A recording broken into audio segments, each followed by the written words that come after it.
ఉంది. అదేవిధంగా మీరు అసెంబ్లీ కూడా చూసి వచ్చారు ఒక ప్రజాప్రతినిధిగా, అంటే మీరు గూడూరు వెళ్ళిన తర్వాత ప్రజాప్రతినిధిగా మిమ్మల్ని ఒక గుర్తింపు కూడా వస్తుంది, మీకు ఎలా ఫీల్ అవుతున్నారు?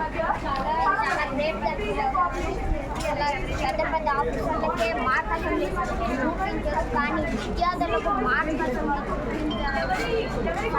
చాలా గొప్ప ఆలోచన